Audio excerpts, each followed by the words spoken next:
For too long, our language has been policed and censored. Decent men and women have been forced into silence. I say no. I don't want thoughts and prayers from government. I want action. So what's your message to the new government? Do you think they get the kind of rural economy at all? No, I don't think any of them have set foot outside Kentish Town for the last 35 years. No, they're hopeless. The leader of the Labour Party was banned from Jeremy Clarkson's pub, not just out of personal grudge, but as a reflection of deeper frustration with UK politics. Clarkson, known for his bold opinions, made it clear the UK needs real leadership, not more of the same. Businessman and outspoken government critic Rupert Lowe has also been vocal about the UK's broken immigration system. He pointed out a serious issue: people entering the country without proper identification and, in some cases, falsely claiming to be minors. This isn't just a minor issue, it affects national security, the economy, and public trust in the government. Deportations of foreign nationals who have come to our country and committed serious crimes against the British people. Deportations of those arriving in our country illegally. Send a message: if you come here without permission, you will not stay under any circumstance.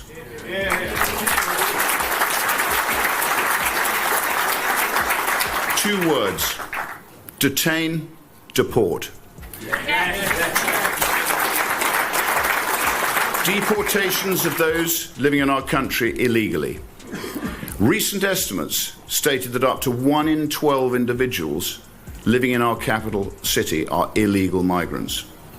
I pushed the Home Office for a full review into the impact of illegal migrant crime on British women and girls. Rupert Lowe didn't hold back. His speech was raw, direct, and unapologetic. He slammed the Labour Party for ignoring key issues, warning that weak leadership is deepening the divide between the government and the people. This isn't just about immigration, it's about leadership that chooses political games over real action.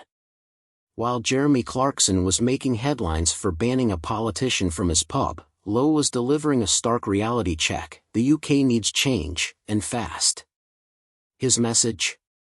The country doesn't just need a new government, it needs one that acts. His frustration was clear when he pointed out that only 4,390 illegal migrants were deported in 6 months. When told mass deportations would require flights every hour, Lowe's sharp response: "Sounds like a great starting point to me." For Lowe, this isn't just politics, it's about the country losing its way. Leadership remains disconnected, pushing self-serving agendas while ignoring the people they're supposed to serve. His demand was clear: I want my country back. Not as a slogan, but as a warning. He didn't stop at immigration. The UK, in his eyes, is stuck in a cycle of failed policies, weak decision-making, and an economy that's losing steam. His blunt take: if you're here illegally, expect deportation. Enforce that properly, and, in his words, the boats will stop overnight. Lowe's speech wasn't just anger, it was a rallying cry. He's fed up with out-of-touch politicians dodging real problems. And he's not alone. Jeremy Clarkson, more than just a TV personality, has emerged as a strong advocate for farmers, another group abandoned by the government.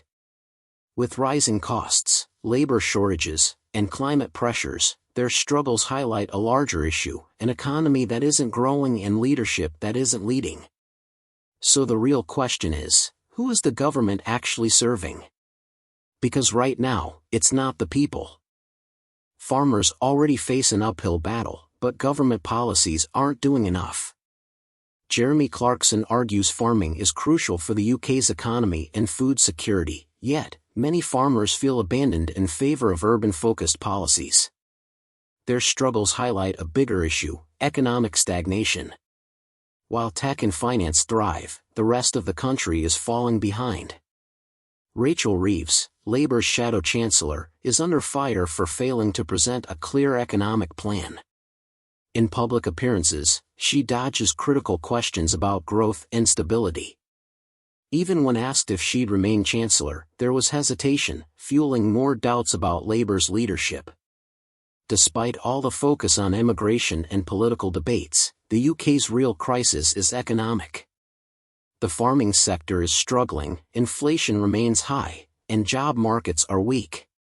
Whether it's Labour or the Conservatives, the government needs to step up, fast. Rupert Lowe didn't mince words. His speech wasn't just about pointing fingers, it was a full-blown wake-up call. He sees a pattern of short-term policies, weak leadership, and a growing disconnect between politicians and the people. His blunt take?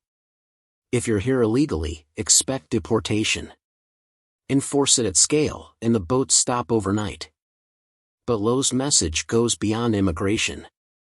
He's frustrated by how leadership across parties is more focused on political games than real solutions. In his words, "I love Britain. We have the best people in the world. We need a government that puts us first and gets the hell out of our way." The UK is at a crossroads. The gap between rich and poor is growing. Housing, healthcare, and the economy are in crisis. And while politicians argue, everyday people suffer the consequences. Lowe's speech wasn't just criticism, it was a warning. If real action isn't taken soon, the UK's future won't look like the country people hoped for. The real question is, will anyone in power actually listen before it's too late?